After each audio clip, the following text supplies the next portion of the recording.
चलिए बेटा, तो मनी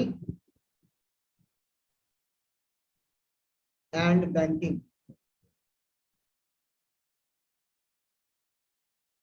का एक्स्ट्रा लेक्चर नंबर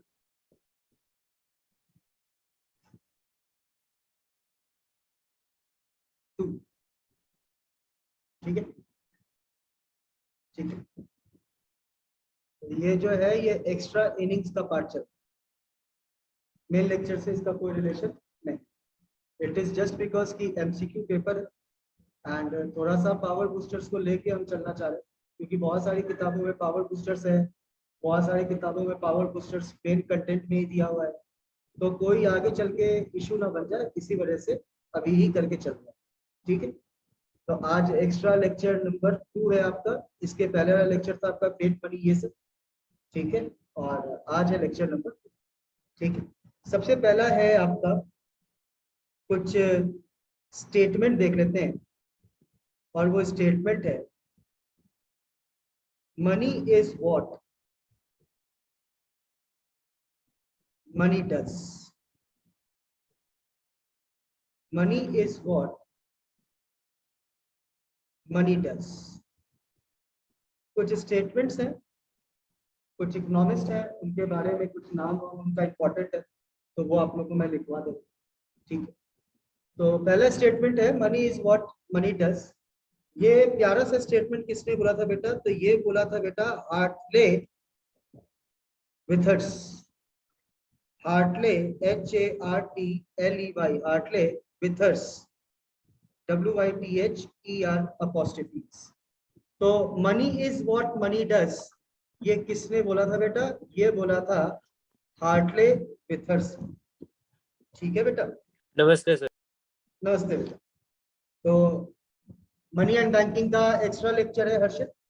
ठीक है, और मेन कंटेंट से लीक से थोड़ा सा इलेबोरेटेड फॉर्म का लेक्चर अभी चल रहा है। मैंने पहले ही बोला था कि मनी पहले हम लोग 2 लेक्चर्स में कंप्लीट कर दें, अब मनी के ऊपर भी हम टाइम स्पेंड करके उसके बाद आगे। ठीक है, तो ये सारे के सारे एमसीक्यू के क्वेश्चंस आपसे निकलते चले जाए, इस वजह से ही ये एक्स्ट्रा लेक्चर्स को लगाया जाए। तो प्लीज इस एक्स्ट्रा लेक्चर्स को एम्फसाइज प्रॉपर्ली दीजिएगा बेटा। ऐसा नहीं हो कि हाँ मेन लेक्चर से काम हो गया, इन लेक्चर से आप काम नहीं कर। ठीक है, चलो।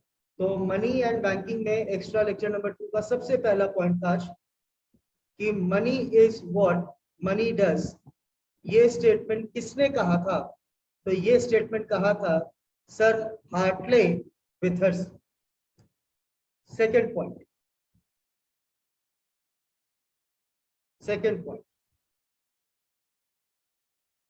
anything that is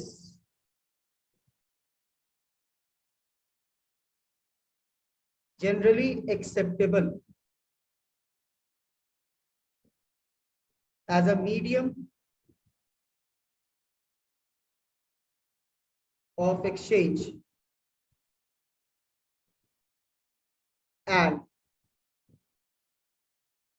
at the same time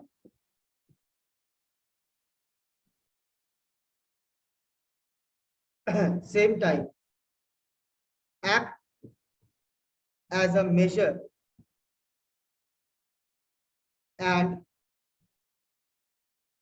as a store of value।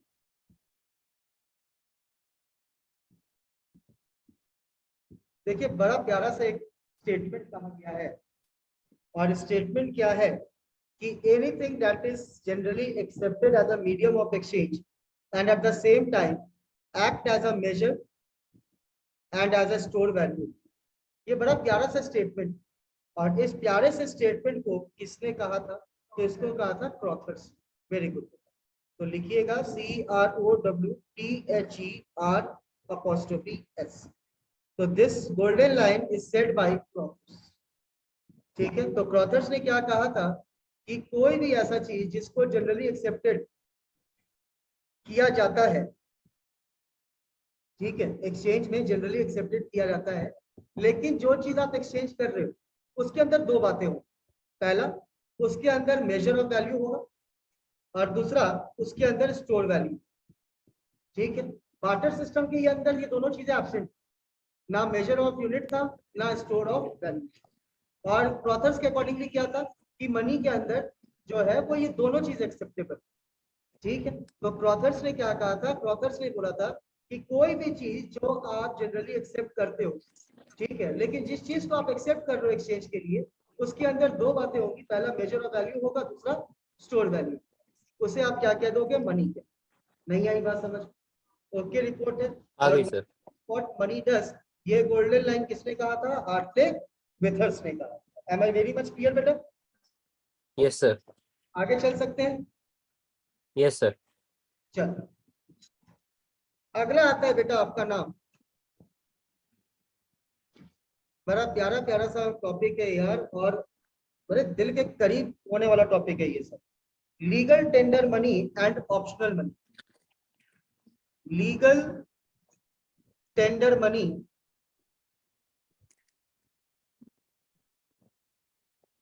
And optional money. अब देखिए, अगर कोई बच्चा संदीप गर्ग अगर पढ़ रहा है, तो संदीप गर्ग के कंटेंट के अंदर ये सारी बातें पावर बूस्टर्स। वही अगर कोई आईडी मंगला, बहुगुणा, या आप टीआर जैन, टीआर जैन अगर आप पढ़ो, बीके ओरी टीआर जैन साहब की किताब पढ़ो, तो ये सारे मेन इंग्रेडिएंट्स में दिए, ठीक है बेटा। तो आइए जानते हैं legal tender money and optional money क्या है। देखिए, लीगल टेंडर मनी तो मैंने लास्ट क्लास में ही आपको क्लियर कर दिया था कि लीगल टेंडर मनी का मतलब होता है वो सारे के सारे मनी जो कि अथॉरिटी और गवर्नमेंट के द्वारा अलाउड, यानी जिसको आरबीआई और गवर्नमेंट परमिट करता है और कहता है कि हाँ ये हमारे कंट्री का मनी है, उसे क्या कहते हैं हम, उसे हम लीगल टेंडर मनी कहते हैं। अब लीगल टेंडर मनी मेरे लाल दो तरह के थे, एक था कॉइन और एक था नोट। आया ना? कॉइन के ऊपर बात करो तो 1 रुपए का सिक्का, 2 रुपए का सिक्का, 5 रुपए का सिक्का, 10 रुपए का सिक्का, ये क्या है, ये सारा का सारा लीगल टेंडर, लेकिन इन टर्म्स ऑफ कॉइन है। और वहीं पे अगर बात करो मैं 1 रुपए, 2 रुपए, 5 रुपए, 10 रुपए, 20 रुपए, 50 रुपए, 100 रुपए, 500 रुपए, 200 रुपए और 2000 रुपए, अगर मैं इनके नोट की बात करूं तो ये क्या है, ये सारे के सारे लीगल टेंडर इन नोट है। यस और नो? सबकी बात है। ओके रिपोर्टर, चल सकते हैं आगे। सर ये तो हमें पहले से पता था। नया क्या है मार्केट में आज? नया ये है कि जो कॉइन्स होते हैं बेटा, क्या बोला मैंने, जो कॉइन्स होते हैं ये भी आपका लीगल टेंडर है, और जो करेंसी नोट है ये भी आपका लीगल टेंडर। लेकिन कॉइन्स को आप कहते हो लिमिटेड लीगल टेंडर, और नोट को आप कहते हो अनलिमिटेड लीगल टेंडर। अब ऐसा क्यों, क्यों कॉइन्स को हम लिमिटेड लीगल टेंडर कहते हैं और क्यों नोट को हम अनलिमिटेड लीगल टेंडर कहते हैं भैया? ऐसा क्या रीजन? तो देखो, उसके पीछे रीजन ये है कि सपोज करो this is one person and this is the another person. इस पर्सन ने इसे कॉइन्स में पेमेंट किया, नहीं आई बात समझ? कुछ उधार था, यानी कि इस पर्सन ने इस पर्सन को क्या किया था, उधार दिया था, ठीक है। और उस उधार की पेमेंट कौन कर रहा था, ये पर्सन, ए पर्सन बी, ठीक है। तो ए ने बी को कॉइन्स में उधार की पेमेंट करने का सोचा, ठीक है। अब ये डिपेंड करता है बी के ऊपर, वो उधार में एक लिमिटेड अमाउंट तक सिक्के ले भी सकता है और नहीं भी ले सकता। जैसे सपोज करो 2000 रुपए का उधार था और ए ने क्या किया, बी को 1 रुपए के सिक्के 2000 देने की कोशिश किए, नहीं आई बात समझ? तो दे तो रहा है ये 2000 रुपए, लेकिन it is absolutely based on the consent of D कि वो इतने सिक्के लेना चाहता है या नहीं लेना चाहता। नहीं आई बात समझ? क्लियर है बेटा? पक्की बात है। तो कॉइन्स को हम क्या कहते हैं? Limited legal tender. क्यों कहते हैं? क्योंकि इसके अंदर जो पेमेंट होता है, चाहे वो डेट्स की पेमेंट हो, उधार की पेमेंट हो, या कोई ऐसी पेमेंट, वेजेस की पेमेंट, इनके ऊपर अगले पार्टी के ऊपर डिपेंड करता है कि वो इतने सिक्के को लेना चाहता है या नहीं। ठीक है। अब इसमें जरा सा आपको मैं कुछ चीजें बताना चाहूंगा, क्योंकि मार्केट में कुछ अनोखे अनोखे टीचर है जिन्होंने अनोखे अनोखे स्टेटमेंट्स दे रखे। बहुत अच्छे अच्छे टीचर है बेटा, बड़े अनोखे अनोखे स्टेटमेंट्स आ रखे। तो प्लीज जरा सा इसको आप ध्यान में लेके चलेंगे। 1000 रुपए आप दे सकते हो एक के सिक्के में, और ये दिया जा सकता है अप टू 24 आवर्स के अंदर, अप टू 24 आवर्स।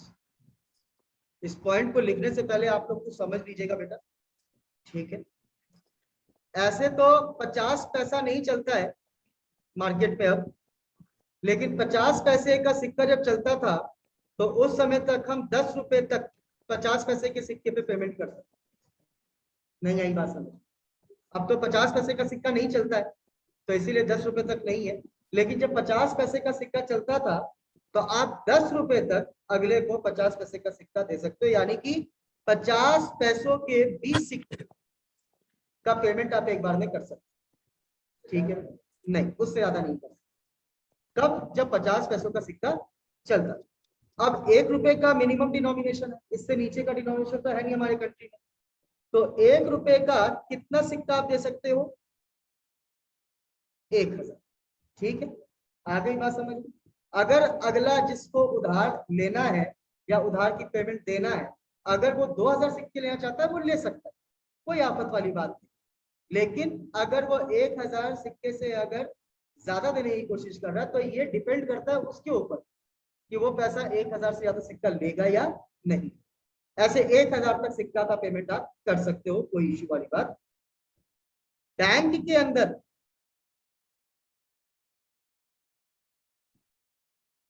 24 घंटों में आप सिर्फ एक टाइम 1 रुपए के 1000 सिक्कों का ट्रांजैक्शन कर सकते। यानी सपोज करो बैंक में हम खाता में पैसा डलवाते हैं ना, खाते में पैसा डलवाते हैं, तो आप 24 घंटे में एक ही बार, ये नहीं कि अभी 500 का सिक्का लेकर आए करवा गए, फिर उसके बाद 24 घंटे के अंदर ही 500 का सिक्का लेकर आए फिर करवा गए, फिर उसके बाद अगले घंटे में फिर 24 घंटे के अंदर फिर 500 का सिक्का लेके गए फिर करवा गए। नहीं, एक दिन के अंदर, एक 24 घंटे के अंदर, 24 घंटे का मतलब समझ में आता है ना, एक बैंकिंग दिन, क्योंकि बैंक 24 घंटों का नहीं होता है। ठीक है? बैंक होता है यही 9 से 5 बजे तक। ठीक है? तो 9 से 5 बजे तक में आप सिर्फ और सिर्फ एक ही बार में 1000 सिक्कों का ट्रांजेक्शन करवा, इससे ज्यादा नहीं। Am I very much clear? पक्की बात? अच्छा, इस बात को बताया कहाँ गया? क्या आरबीआई के अंदर? नहीं, ये बताया गया बेटा कॉइन्स एक्ट के अंदर। ये कहाँ बताया गया बेटा? Coins act. यानी सिक्के के रिगार्डिंग जो पेमेंट आप करते हो ना बेटा, वो आरबीआई के गाइडलाइंस में नहीं होता, वो किसके अकॉर्डिंग को होता है? कॉइन्स एक्ट के अकॉर्डिंग। आ गई बात समझ? क्लियर है बेटा? तो यहाँ पे कॉइन को लिमिटेड टेंडर क्यों कहा गया? क्योंकि एक सर्टेन लिमिट तक हम एक्सेप्ट करेंगे, अगर उसके बाद नहीं करते हैं तो ऐसा नहीं है कोई हमारे ऊपर कोई केस कर सकता। ठीक है? आ गई बात समझ? लेकिन नोट जो होते हैं ये अनलिमिटेड टेंडर, आप कितने भी डिनोमिनेशन तक का पेमेंट आप नोट से कर सकते।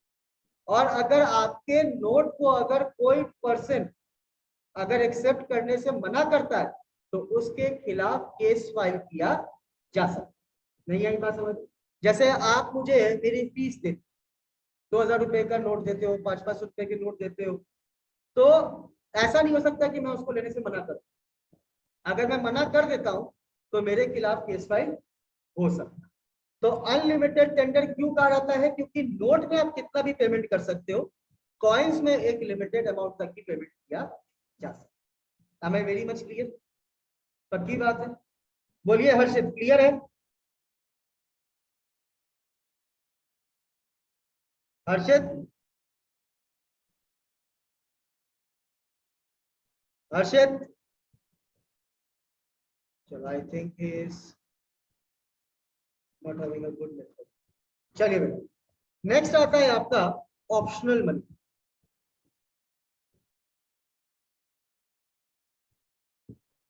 अब यस सर, पानी पी रहा था। ओके ओके, नो इश्यूज बेटा। ऑप्शनल मनी, ऑप्शनल मनी क्या होता है बेटा? जिसकी डिमांड के ऊपर उसका पेमेंट। आपने बोला सर आपकी फीस क्या हम चेक में दे सकते हैं? मैंने बोला दे दो, पेमेंट हो गया। सर क्या आपकी फीस हम चेक में दे सकते हैं? नहीं जी, मेरे पास बैंक अकाउंट नहीं है, आपका चेक का मैं करूंगा। यानी कि अगर 5,000 रुपए का चेक आप इशू कर रहे हो तो उसकी वैल्यू है तो 5,000 के बराबर, लेकिन it depends upon the receiver, जिसको पेमेंट जाना है ना, ये उसके ऊपर डिपेंड करता है कि वो इस तरह के करेंसीज को लेना चाहता है या नहीं, नॉट करेंसी, मनी को लेना चाहता है या नहीं। तो ऑप्शनल मनी में कौन कौन सा आ गया? चेक आ गया, बैंक ड्राफ्ट आ गया, ये क्या है? ये सारे ऑप्शनल मनी। अगर रिसीवर इसको बोलता है, अलाउ करता है कि हाँ मैं इसमें पेमेंट आपसे ले लूँ, तो पेमेंट हो जाएगा। अगर रिसीवर मना कर दे कि नहीं जी हम आपसे चेक नहीं लेंगे, हम आपसे बैंक ड्राफ्ट नहीं लेंगे, तो ऐसा नहीं है कि रिसीवर के ऊपर कोई केस फाइल नहीं आई। बात समझ, पक्की बात है। तो ऑप्शनल मनी क्यों कहा गया, समझ में आया? It depends on the receiver, जिसको आप पेमेंट कर रहे हो, ये उसके ऊपर डिपेंड करता है कि वो उस पैसे को लेना चाहता है या नहीं लेना। नहीं आई मेरी बात समझ? बोलिए, क्लियर है? हर्षित क्लियर है बेटा? चल सकते हैं आगे? चल आगे चलते हैं। जब आगे चलते बेटा Yes, तो sir. हाँ बेटा, चल ले बेटा आगे। Yes sir. चल, अब यहीं पे याद रखना कि इस ऑप्शनल मनी को मैंने लास्ट क्लास में ही पढ़ाया था, फिड्यूशियरी मनी के नाम से, याद आया? तो optional money is also known as fiduciary money, ठीक है बेटा? और लीगल टेंडर मनी जो है उसे हम क्या कहते हैं बेटा? Fiat money. क्या कहते हैं बेटा? Fiat money. नहीं आई बात समझ? तो कभी लीगल टेंडर मनी का दूसरा नाम पूछ जाए तो बता देना उसको, मुंह उठाकर क्या बोलोगे? Fiat money. और कभी ऑप्शनल मनी के बारे में आपसे कुछ नाम पूछ लिया जाए तो क्या बोल दोगे बेटा? Fiduciary money. Am I very much clear with this point? चलो चल, next point is bank money. कौन सा मनी भैया? Bank money.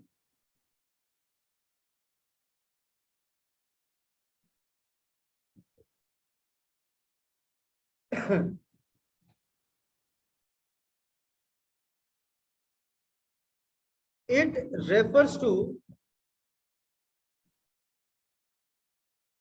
the demand deposit of the people at banks.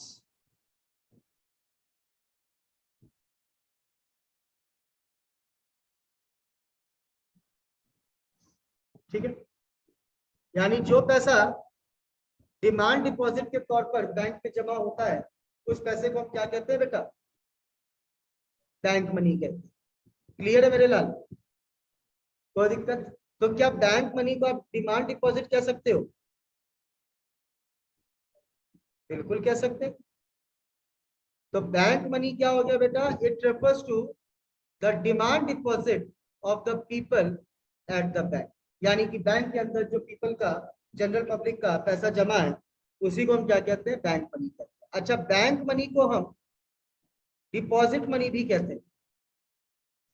तो अगर कभी पूछ लेना कि डिपॉजिट मनी क्या है तो सिंपल से वही बात बोल देना कि जो जनरल पब्लिक का पैसा बैंक में जमा होता है जो जनरल पब्लिक का पैसा बैंक में जमा होता है उसी को हम क्या कहते हैं बेटा, डिपॉजिट मनी कह देते हैं। ठीक है बेटा, कोई दिक्कत यहां तक? बोलो। चलिए अब एक बात सोचिए, क्या बैंक मनी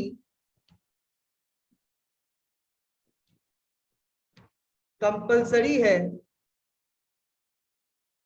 या ऑप्शनल? थोड़ा सोच समझ के सोचिएगा कि बैंक मनी कंपलसरी फिगर होता है कि ऑप्शनल होता है। इट इज एब्सोल्युटली बेटा ऑप्शनल। हर इंसान जरूरी थोड़ी ना कि बैंक में अपना पैसा रखे, हर इंसान जरूरी थोड़ी ना है कि डिमांड डिपॉजिट अपना करता चले। It can be, it can not not be. नहीं आई बात समझ? वो हो भी सकता और वो नहीं भी हो सकता। तो बैंक मनी अगर पूछा जाए कभी आपसे कि वो कंपलसरी है या वो ऑप्शनल है, तो जवाब क्या लगना चाहिए आपका? ऑप्शनल। ठीक है, नहीं आई बात समझ में?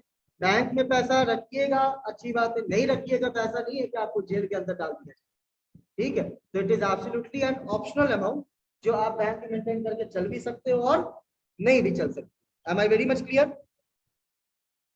बोलिए। Yes sir. चलिए अच्छा एक बात बताइए,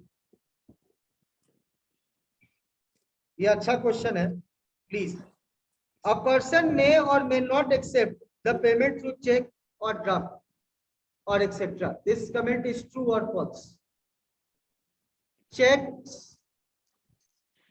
ड्राफ्ट से पेमेंट हम ले भी सकते हैं और नहीं भी ले सकते। Is this statement is true और false? The statement is very good बेटा, the statement is true. Am I very much clear बेटा? पक्की यस बात सर। है? Yes sir. चलो आगे चलते हैं बेटा। अब आइए बेटा फंक्शंस ऑफ मनी के ऊपर। देखिए बहुत कुछ है, पढ़ने अगर बैठोगे तो बहुत कुछ है। Functions of money, functions of money के अंदर बेटा याद रखिएगा दो फंक्शन आते हैं। एक आता है प्राइमरी फंक्शन और एक आता है आपका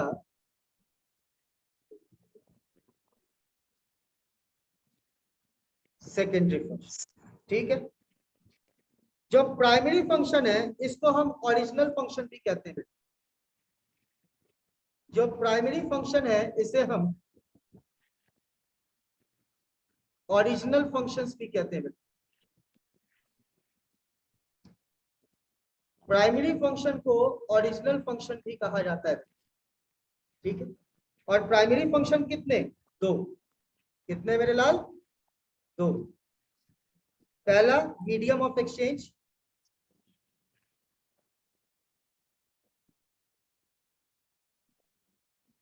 और दूसरा मेजर ऑफ वैल्यू।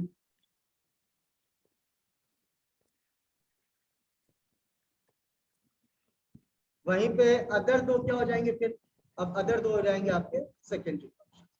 और अदर दो क्या है बेटा? पहला स्टोर वैल्यू और फिर स्टैंडर्ड ऑफ डेफर्ड पेमेंट। इसे मैं थोड़ा सा साफ करके लिख देता हूं। पॉइंट नंबर ए सेकेंडरी का स्टोर वैल्यू और standard of deferred payments.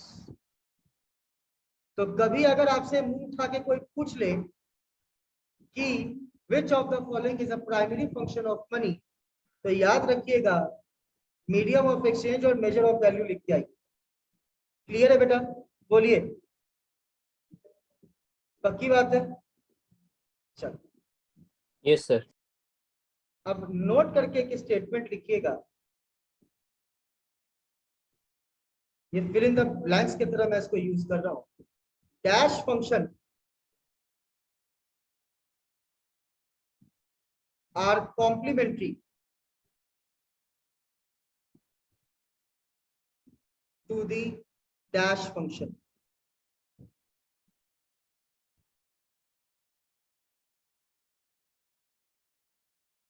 Of money. तो पहला जो है वो है बेटा आपका सेकेंडरी फंक्शन। और जो दूसरा है वो क्या है बेटा आपका प्राइमरी फंक्शन। देखिए सेकेंडरी फंक्शन हो भी सकता नहीं भी हो सकता, it is a sort of optional, ठीक है। तो सेकेंडरी फंक्शन जो है वो एक कॉम्प्लीमेंट्री, कॉम्प्लीमेंट्री का मतलब समझ में आता है, इसके साथ मिलकर आता है, इसको अलग से बनाने की जरूरत नहीं। जैसे एग्जाम्पल है, सीरियस मत हो जाना, किसी अगर बार में जाओगे तो शराब के साथ कबाब भी मिल जाता है बेटा, ठीक। तो ये कॉम्प्लीमेंट्री होता है, ठीक है बेटा। आई बात समझ को, कॉम्प्लीमेंट्री का मतलब क्या होता है, विच आर यूज साइमल्टेनियसली, जो साथ में इस्तेमाल किए जाए, ठीक है बेटा। आ गई बात समझ में, बोलिए। चलिए, तो सेकेंडरी फंक्शन क्या है, ये कॉम्प्लीमेंट्री किसका, प्राइमरी फंक्शन। नहीं आई मेरी बात समझ, ठीक है, क्लियर है। यानी कि मेन जो है वो क्या है, वो है प्राइमरी फंक्शन। अगर प्राइमरी फंक्शन होगा तो सेकेंडरी फंक्शन खुद पे खुद फॉलो, यानी कि अगर मीडियम ऑफ एक्सचेंज होगा, मेजर ऑफ वैल्यू होगा, तो स्टोर वैल्यू और स्टैंडर्ड डेफर्ड पेमेंट होगा ही होगा, इसमें कोई डाउट है नहीं। आई मेरी बात समझ, बोलिए। तो secondary function are the complementary of primary function, या primary function is a complementary of secondary function. Secondary function is the complementary to the primary function, यानी कि सेकेंडरी फंक्शन को बनाने की जरूरत नहीं है, वो चिपक कर मिलेगा किसके साथ, प्राइमरी फंक्शन। नहीं आई बात समझ में, क्लियर है बेटा, बोलिए। ओके रिपोर्ट है, आ गई सर। चलो अब यहां पे ना एक चीज मैं आपसे डिस्कस करना चाहता हूं, स्टोर वैल्यू के ऊपर। देखिए एक चीज समझिएगा, दोनों एस्पेक्ट पे बात करते हैं, बार्टर पे भी बात करते हैं और मनी पे भी बात करते हैं। भैया मेरे बार्टर सिस्टम के अंदर तो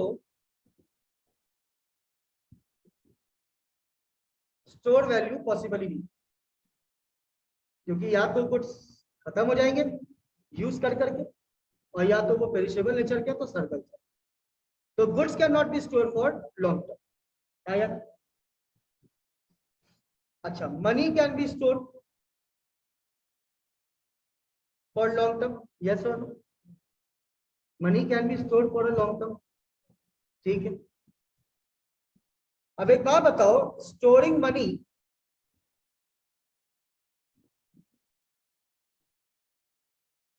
गुड और बैड, ऑब्वियसली बात है। मनी को स्टोर करना क्या है, गुड है, यस और नो, बैड इफेक्ट तो कुछ है नहीं। बेटा याद रखिएगा, मनी को अगर आप स्टोर करते हो तो ये इकोनॉमी के लिए सही, नोट करके इस पॉइंट को समझिएगा बेटा पहले, क्योंकि समझाऊंगा उसके बाद फिर देखता हूं कि आता है या नहीं। नोट करके याद रखिएगा, स्टोरिंग या स्टोरेज ऑफ मनी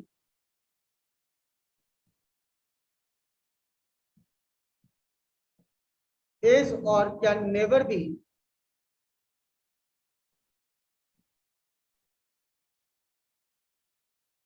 good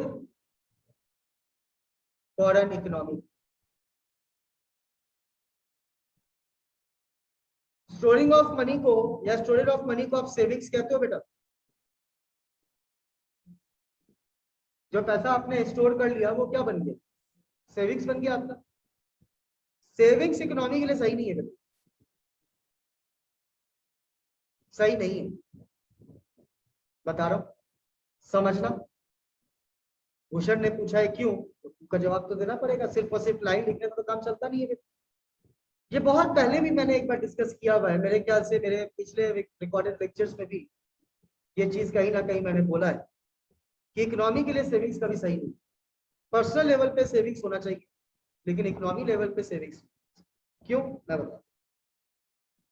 देखो एक बड़ा सिंपल सा पॉइंट समझना, समझ में आ जाए तो आप देखो, सेविंग्स होगा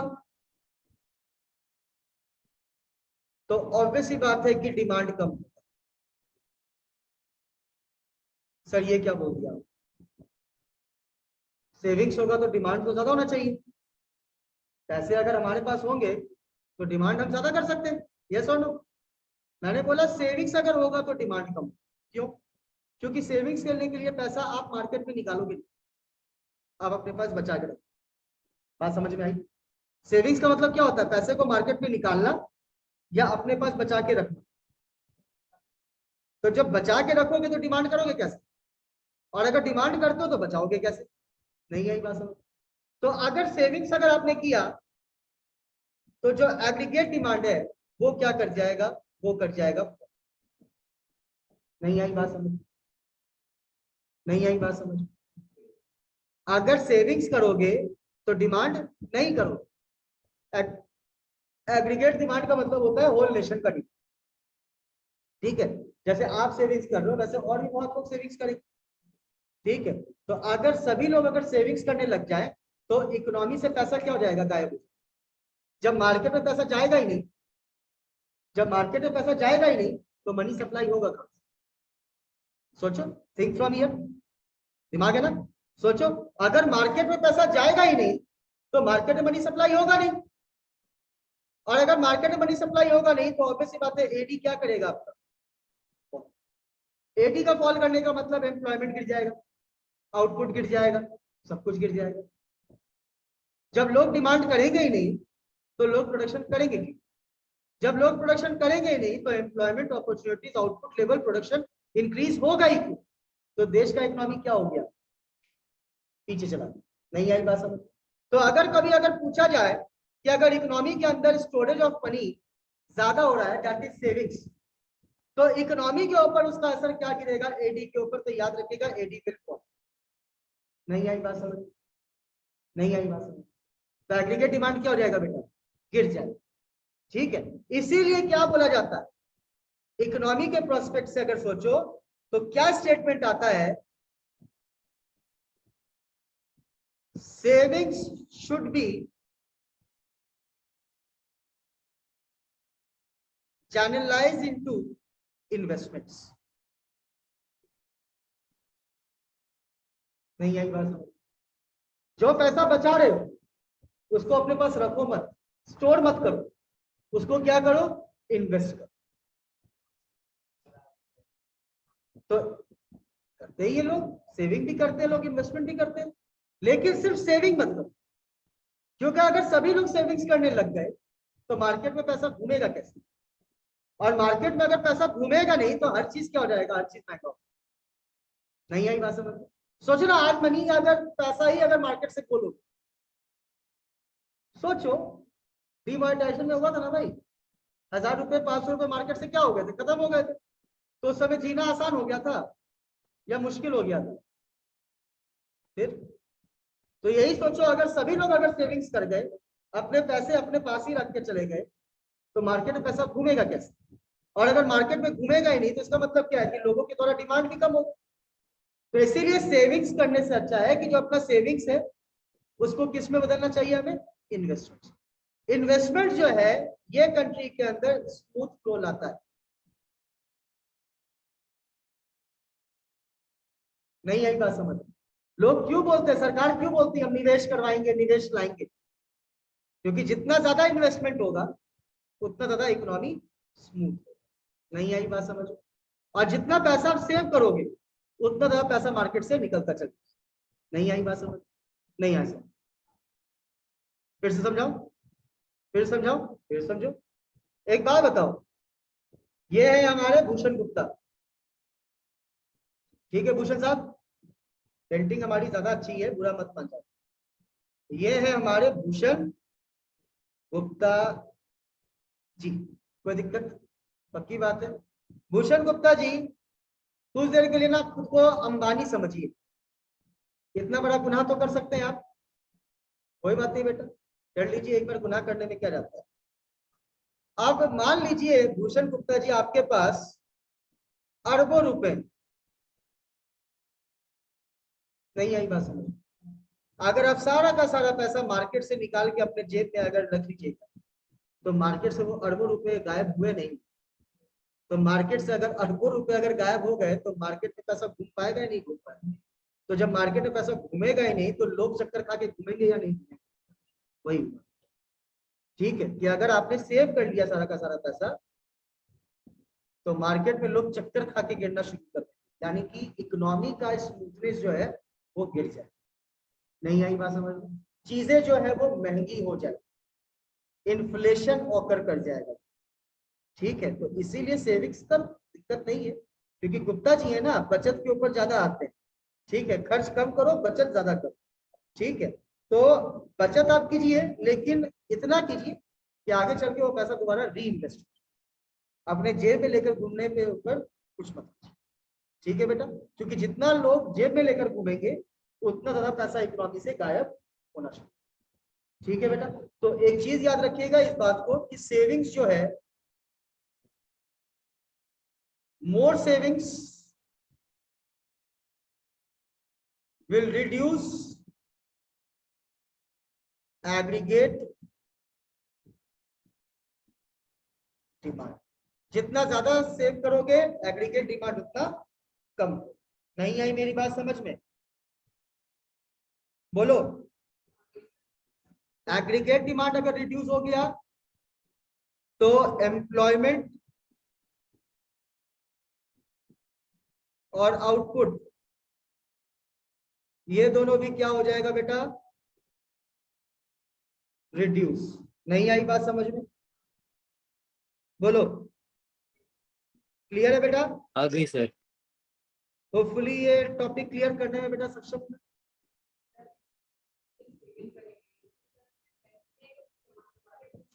देखो, सेविंग्स बैंक्स में भी होते हैं, दैट इज एन इन्वेस्टमेंट। क्योंकि उसको इन्वेस्टमेंट क्यों कहते हैं? क्योंकि बैंक का सेविंग आपको एक इंटरेस्ट देता है। घर का सेविंग जो है that can not B investment. यही तो बोला जा रहा है कि घर में मत रखो।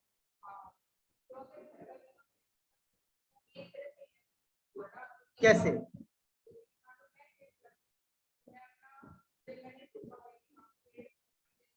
यही तो नहीं सोचना है ना, क्योंकि अगर तुमने सेव कर लिया है कोमल, तो तुम इन्वेस्टमेंट का तो सोच ही नहीं रही हो, तुम एक्सपेंस का सोच ही नहीं रही हो, तुम तो खाली ये सोच रही हो कि मुझे पैसा अपने पास रखना है, और अपने पास रख रही हो, इसी वजह से तो एडी तुम्हारा रिड्यूस कर रहा है। तुम खर्च करने का तो सोच ही नहीं रही ना बेटा। तुम खर्च करने का सोचो तब तो उसको इन्वेस्टमेंट दो। कभी भी सोचो, अभी नहीं सोच रही हो ना। अभी तुम क्या चाह रही हो कि अभी मेरे पास पैसा आता चले, निकालना नहीं है इसको, बचाते चल। तो अगर ऐसे अगर बचाते चलोगी तो दैट मींस तुम्हारा एग्रीगेट डिमांड क्या होते चलता है? कमी तो होता चल रहा है। अब जैसे सपोज करो मार्केट में इतना पैसा,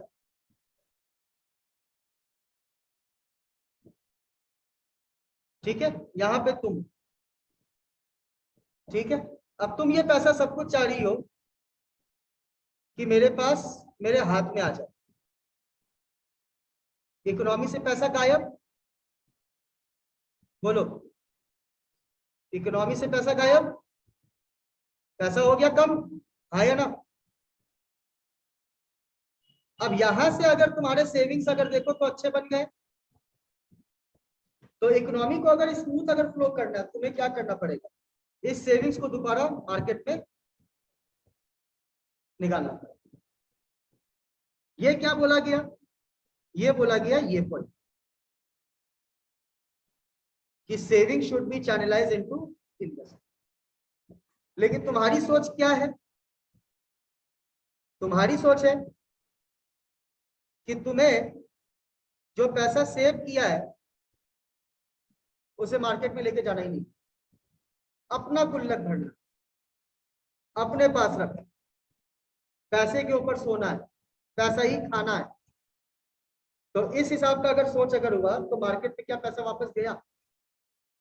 नहीं गया। तो मार्केट में अगर पैसा वापस नहीं गया तो उससे इकोनॉमी क्या होगा? डाउनफॉल पे जाएगा या बूस्ट करेगा? यही बोला जा रहा है कि अगर तुम सारा का सारा पैसा सेव करने का ही सोचो और उसको खर्च करने का नहीं सोचो, सारा का सारा पैसा सेव करने का सोचो और उसको खर्च करने का नहीं सोचो, तो अगर इस तरह का अगर केस ऑफ ऑफरेंस होता है तो उस केस में बोला जा रहा है कि एडी क्या होगा?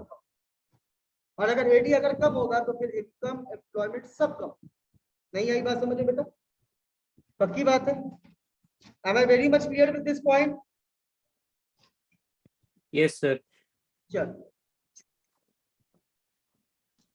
अब एक बात समझिएगा, फंक्शन ऑफ मनी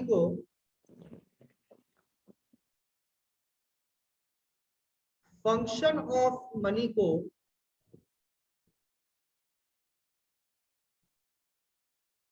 दो हिस्सों में बांटा गया।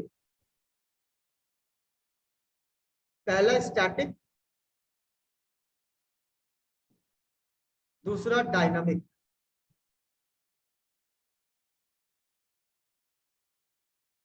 फंक्शन ऑफ मनी को दो हिस्सों में बांटा गया। पहला स्टैटिक, दूसरा डायनामिक। नहीं आई बात? यानी फंक्शन ऑफ मनी को कितने हिस्सों में बांटा गया बेटा? Has been classified into two parts. Function of money is classified into two parts, and what are they? Static and dynamic. कोई दिक्कत? चलो आगे चलते। अब सबसे पहली बात तो ये समझो कि इतना बड़ा काम जो है ये किया किस? कोई ना कोई इतना बड़ा पहलवान तो रहा होगा दिमागी रूप से, जिसने फंक्शन ऑफ मनी को भी दो हिस्सों में बांट दिया, स्टैटिक और डायनामिक। तो इस महान व्यक्ति का नाम था पॉल एनजिंग।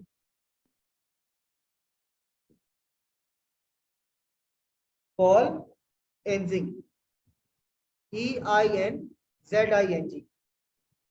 ZIG है, ZING नहीं है, पॉल एनजिंग। पॉल एनजिंग, मैं फिर से लिख के देता हूं, थोड़ा यहाँ पे पचपच हो गया। पॉल